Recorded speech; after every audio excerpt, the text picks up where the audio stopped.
Welcome to the Parallel World Library, where we explore strange and fascinating stories in other dimensions. Now, let's relax your body and take your mind to another world. Number 13, Mink Street, by TunaV.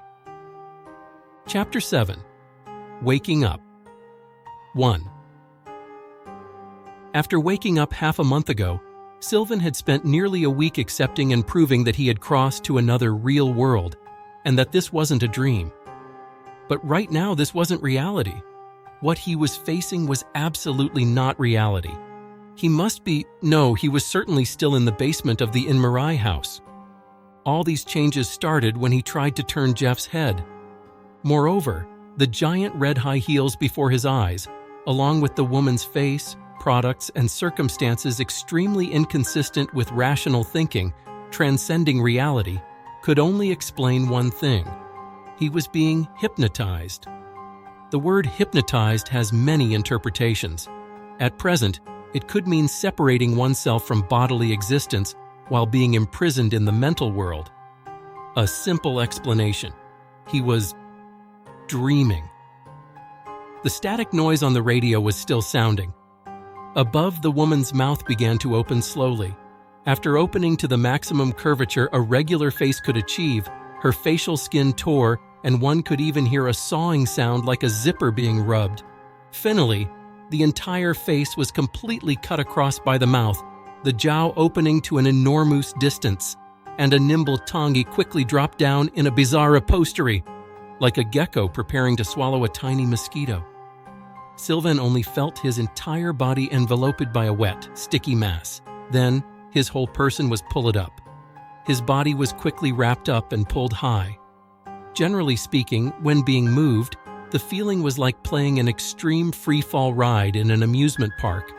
There would be a thrilling sensation, and once the excitement increased to a certain level, this kind of sensation would easily make people dizzy or even faint. This is a dream, just a dream, Sylvan chanted in his heart. What he needed to do now was to quickly wake up. At present, he didn't really understand why this situation had appeared, but that didn't stop him from pulling the things he didn't know into his most familiar and knowledgeable field to solve. Like solving a problem instead of sitting there scratching your head, why not try substituting the formula you already know, even if they all don't solve it? The mental world of humans has always been an extremely mysterious place. Ordinary people dreaming, when dreaming to a certain degree, will naturally wake up. Under extremely low probability, situations will occur where one is aware it's a dream, but temporarily unable to wake up. This is also called sleep paralysis. Among a group of people with different knowledge, it's called lucid dreaming. One can increase the success rate of entering a lucid dream state through specific practice and some self-suggestion techniques. The vast majority of people, starting from interest, often end up trying to avoid it, because each time they force themselves to wake up, that kind of desperate feeling, like a drowning person rising from the depths of an abyss, is enough to drive people crazy and extremely scared. If someone's mental thinking is often trained for special reasons, in this case, it's easy to make their dreams more realistic. In more serious situations, the dream is divided into multiple layers. The subconscious begins to work independently, using dreams to deceive the host body, allowing you to wake up, but only wake up in a new dream layer to reduce your conflict about the dream, called self-deception. If the phenomenon of sleep paralysis in ordinary people is just the tip of the iceberg, like this, it's like a Russian who loves diving into icy rivers in the middle of winter, and then discovers an infinitely deep layer of ice below. What would be the consequence of not being able to wake up in a dream? Can't be determined for now, because death certificates don't mention died in a dream as a reason. As for people who generate multi-layered dreams because the body isn't harmed, they've chosen not to address it. The wind in his ears blew violently and his elastic tongue was powerful. After Sylvan was rolled up, he was sent into the oral cavity at a breakneck speed. Then came the sound of swallowing. Continuous gulp sounds continued to ring in Sylvan's ears. He was being eaten, he was being swallowed, he was dying, he was dead. Sylvan understood that if he didn't wake up, his outcome would be horrible. People who have died once usually don't take life and death lightly. On the contrary, they will cherish this beautiful world even more. Sylvan was like this. He didn't want to die. In this situation, he must maintain faith and courage to break through the barrier of this dream, return consciousness to the body, and return to reality. Due to work reasons and personal interests, Sylvan had encountered similar situations in the past. Although not comparable to the bizarre and terrifying images before his eyes, he had a very practical coping plan. Illusory must use reality to pierce through. Distant must use ideals to transform. Mistaken must use the truth to eliminate. When you feel powerless, you can try to borrow strength. So Sylvan began to sing, wholeheartedly shouting out loud, "No, not I will survive. Oh, as long as I know how to love, I know I'll stay alive. I've got all my life to live and I've got all my love to give, and I'll survive. I will survive." Sylvan, in his previous life, was a firm follower of materialism. At this moment, faith and belief turned into will and shot out, allowing himself to escape this mental quagmire. Amidst the singing, the series of sounds of his body being chewed and swallowed gradually weakened. Sylvan felt his body rising. He continued singing while slowly lowering his head. He saw the woman's teeth, tongue, mouth, and entire her face. Finally, he saw that face seeming to grow between two legs as if combined. This was an extremely heavy and highly inharmonious image. At this time, the static noise ceased. Immediately, the voice of the man who spoke earlier came through with a bit of puzzlement. "Hey, who are you?" Sylvan raised his head, This. Where is this? beginning to urge the body's senses, open your eyes, open your eyes, open your eyes. Chapter 8, Waking Up 2. Sylvan opened his eyes to see Aunt Mary squatting before him, her face filled with concern. Phew. Seeing Sylvan regain consciousness, Aunt Mary sat down on the ground, repeatedly patting her chest. You scared me half to death, Sylvan. Do you know how terrifying it was when you suddenly fainted? This nephew had just recovered from a severe illness, nearly losing his life. If something were to happen now, Aunt Mary honestly didn't know how she would face her father-in-law, as he was the one who had helped her push the corpse down to the basement. Sylvan took a deep breath, forcing a smile, and said, It's nothing, Aunt. Maybe my body is still a bit weak. Sylvan looked up and saw Jeff's face on the stretcher in front, unchanged. Meow meow. A cat's meow came from Aunt's workroom. The black cat Pal poked its head in, seemingly curious about the situation inside. Sylvan placed his hands on the ground, intending to stand up, when he suddenly felt pain in his face. Then, a warm liquid began to flow from his nose, fresh blood dripping down. I wanted to wake you up, so I patted your face. Aunt Mary explained. This is called patting? But what could Sylvan say? He could only continue. Thank you, Aunt. Go upstairs and rest. Call Minna to help you clean up a bit. You're not needed here. Aunt Mary didn't dare let her eldest nephew stay here any longer. Sylvan nodded. After standing up, he looked again at Jeff lying on the stretcher.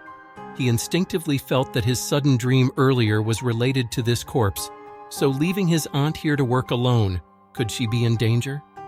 Just then, from the rotating basement door came Cousin Lunt's voice. Mom, Grandfather is back. Grandfather in the Inmarai house was the absolute authority. Under normal circumstances, when he returned home, family members, especially the women, had to greet him, even if you were in the middle of work.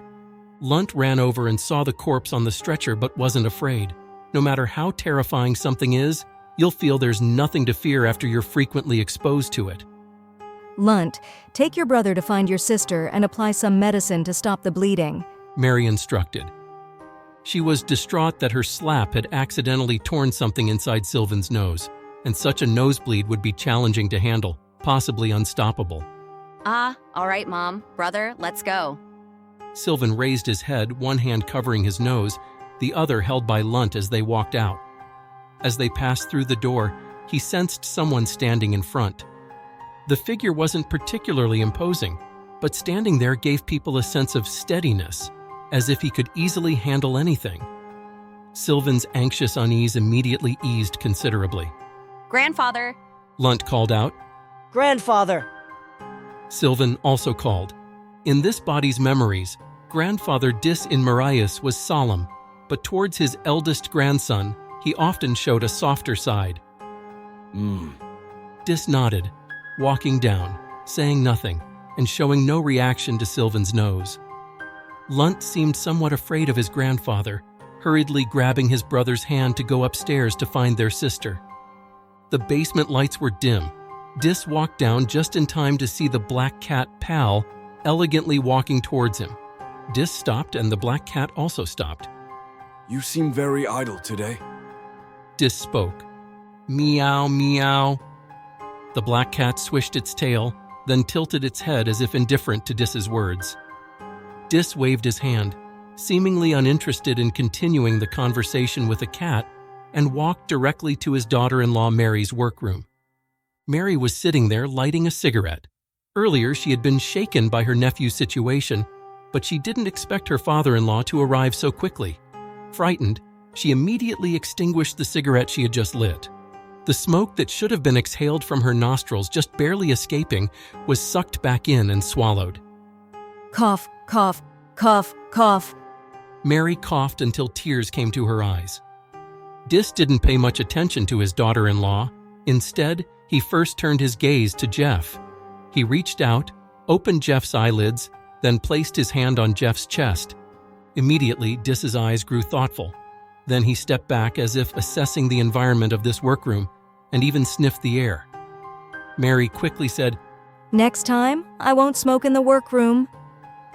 Mary truly feared this father-in-law, not just because she and her husband were now living off his charity, but purely because her father-in-law gave people a feeling of inexplicable awe, even though he was just a kindly priest at the Mink Street Church. Dis waved his sleeve, asking, What happened just now? It was Sylvan suddenly fainting. I wanted to wake him up, so I slapped his face, causing his nose to bleed. Sylvan fainted. Yes, that's right. Then Paul came in, didn't she? Pal? Mary was stunned for a moment, then realized this was the name of the black cat in the house. She still couldn't figure out why her father-in-law had given the cat such an odd name. It seems Mary tried her best to recall. Sylvan woke up on his own. Pal didn't come in. Mary hadn't noticed whether the black cat had been in the workroom earlier, but she was sure the black cat hadn't appeared before her. At least, it hadn't come in. It didn't. Dis seemed to ponder. Sylvan woke up on his own. Yes, Father. Where did he die? This is a welfare ticket case, Father. Probably froze to death by the roadside last night. A welfare ticket? Call your husband back. Mason has already gone to the Crystal Flower nursing home. Call him back. Yes, I understand, Father. Even though she had lived in this house for a long time, when Mary faced her father-in-law, she still felt pressure. Many other daughters-in-law would directly call their parents-in-law by name, but she didn't dare. For her, this father address had somewhat of a religious significance. The daughter-in-law left the workroom a bit flustered. Dis reached out to close the door, then walked to the side of the stretcher, sat down on the chair Mary had occupied earlier, and looked at Jeff lying before him. The workroom fell silent, with only the light bulb occasionally flickering due to voltage fluctuations. Dis reached forward, grasping the empty air in front of him. From beneath his feet, streaks of darkness began to spread like wildly growing vines, quickly covering the tiled floor and the surrounding walls and enveloping everything. At this moment, Dis spoke. Tell me, how did you die? In a highly absurd scene, he was asking a dead person. But what followed was even more outrageous. Jeff, who had long been dead on the stretcher, slowly began to sit up by himself. Chapter 9, Identity Crisis. Brother, what are you thinking about? Having just finished helping Sylvan with his nose, Minna saw her cousin staring blankly out the window and asked curiously. In the past, her cousin might have become a bit eccentric due to his parents' death. After finishing middle school, he didn't continue his education and didn't interact much with people at home either. Recently, after a serious illness, although her cousin seemed a bit out of it, he was much brighter than before, and she was more willing to talk to him. Are you planning to continue your studies? Sylvan gently rubbed the tip of his nose. The pain wasn't as intense as before, and with cotton stuffed in his nose, it shouldn't be long before he could remove it. Earlier, he had been pondering the events in the basement and the dream scenario, wondering if they were related to his body and mind or just a coincidence. Had he really encountered a supernatural event? In any case, regarding the latter, the basement of this house certainly had all the conditions to trigger a supernatural event, but it was just a dream after all, a terrifying nightmare. After waking up, that heart-pounding feeling would immediately dissipate by 70 or 80%. Then, Sylvan was still thinking a lot about his future path. He didn't feel like he was a chosen one who could casually acquire superpowers and unlock a successful life. He might have to start from scratch like in his previous life. He was confident enough to rely on his abilities and qualities to make a name for himself in this new world. Regardless of what advantages the identity of Sylvan might bring, at least it didn't come with any burdens. That was enough. You never liked going to school before. Minna said with a smile. The previous Sylvan, somewhat autistic, naturally wouldn't have liked crowded places like schools. Education is essential, especially when you're young. Sylvan said seriously. Most people, after growing up and maturing, regret not putting in a bit more effort, enduring a bit more hardship to study when they were young. The way you say that sounds just like my mom. Ha ha! Sylvan shrugged. Minna, pour me a glass of water, please. Okay. The obedient little sister went to fetch water. Sylvan opened the room's window. As fresh air hit his face, he took a deep breath and immediately closed the window again. The wind was very cold. Turning around, Sylvan saw the black cat had appeared at the head of his bed at some point, swishing its tail. Its cat eyes stared at him, occasionally moving slightly, as if assessing him from top to bottom. Pal. Tisk-tisk-ska? Sylvan tried to tease the black cat by making clicking sounds with his tongue. Pal tilted its head, not taking the bait. Sylvan stepped forward. The black cat wasn't afraid. After all, Sylvan was a family member. Sylvan reached out and touched the cat's head. Meow meow. Pal turned its head, seemingly not fond of this petting. Why did grandfather give you such a name? Sylvan muttered. Pal, it would be better to call you Kitty. It sounds much cuter. The black cat shifted its body. Evidently, it was not interested in the new name either. Minna brought a glass of water, saying, Mom is calling Dad on the phone. Ah?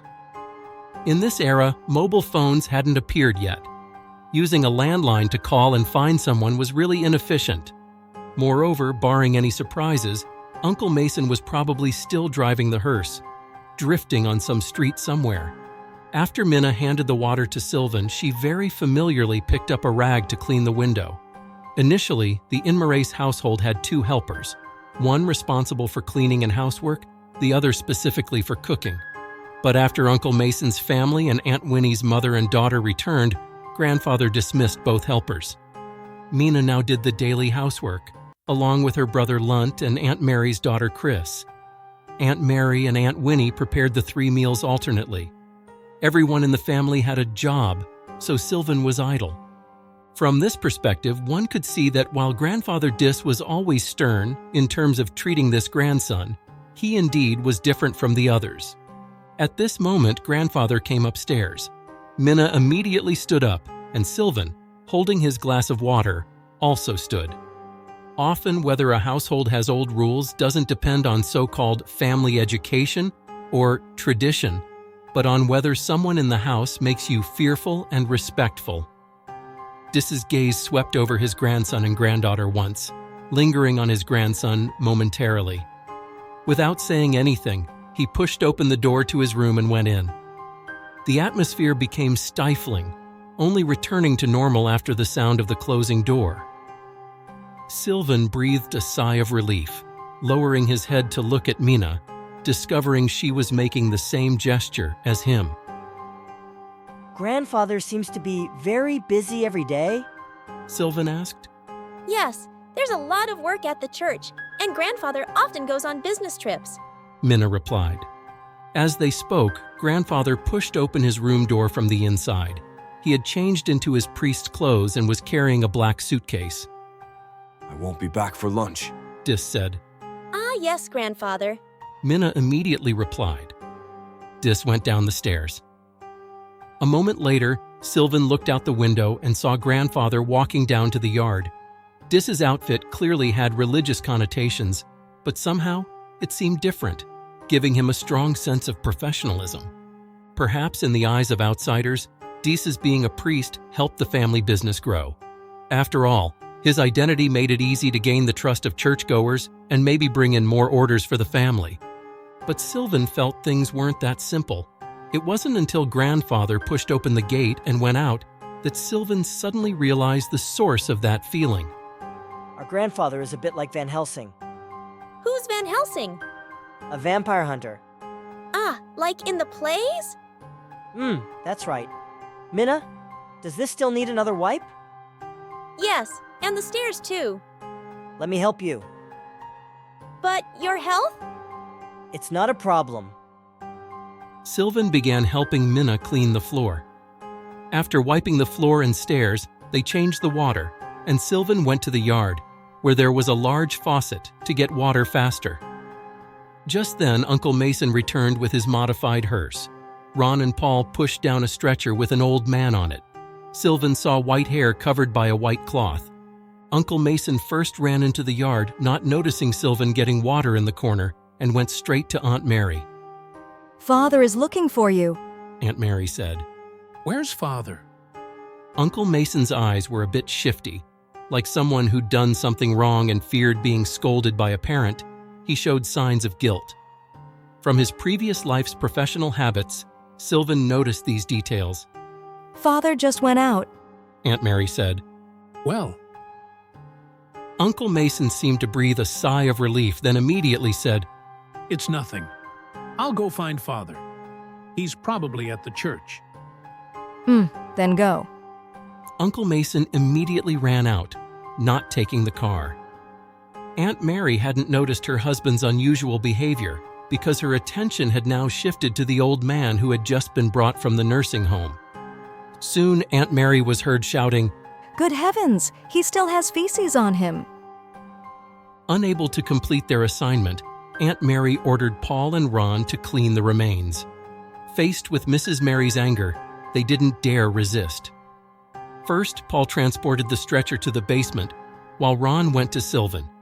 Young Master Sylvan, I need to borrow the bucket and mop for a bit. I'll help you carry them down. No need. Ron twisted his neck. He was very tall and a bit fat. Although not very old, his beer belly was quite prominent. We'll handle it. Sylvan smiled and asked, Then why didn't you have the caretakers clean the body? This was originally the job of the nursing home staff. For deceased clients, the first step should be cleaning the remains. Otherwise, it wouldn't look good when the family sees their relative's body still dirty. Don't laugh at me, young master. Ron scratched his head a bit embarrassedly. I've got a date with the nurse in charge of Mr. Mosan to see a movie in 2 days. So that's how it is. Ron's face turned a bit red as he continued. She said she likes watching movies and eating popcorn. She might even feed me popcorn during the movie. So I don't want the hand feeding me popcorn to have just wiped that thing. You know, young master, it's lovely when couples go to the movies and feed each other popcorn. When she puts popcorn in your mouth in the dim light, you might accidentally touch her smooth finger with your tongue. Oh God, it's too beautiful. Dream on. Paul's voice came through. He had already taken Mosan to the basement and was coming to get rubber gloves and detergent. Paul, I know you're jealous of me. Jealous of you? Come on, Ron. In this world, besides Mrs. Hughes from the crematorium, I guess no other woman would fancy you. You're talking nonsense. Ron was so angry he pointed his finger at Paul. Mrs. Hughes? Sylvan asked curiously. From its sound, the owner of the crematorium should be a wealthy woman. Why was Ron so agitated? Paul laughed first, then explained. Young Master Sylvan, you probably don't know. Before putting a body into the crematorium, you need to spray gasoline on it to help it burn. Thin people usually need more gasoline, otherwise the bones won't burn. But for fat people, the fat on their bodies can help with the burning. So, Mrs. Hughes from the crematorium likes Ron's build the best because he saves fuel. I see. Damn it, Paul. How dare you badmouth me in front of young Master Sylvan like that? Come on, let's go downstairs to work first. Otherwise, Mrs. Mary will get angry again. Ron and Paul, arguing with each other, carried the supplies down to the basement. In the hall, Aunt Mary lit a cigarette. Her mood wasn't too bad because Paul had given her some good news. This old Mosan had children and they would be coming. It wasn't a welfare ticket, meaning a decent income would exist. Even with the lowest package, there would still be some profit. Aunt Mary's remuneration also had to rely on the family's performance to support it. After deducting worker expenses, the remaining profits would be considered allowances for family members.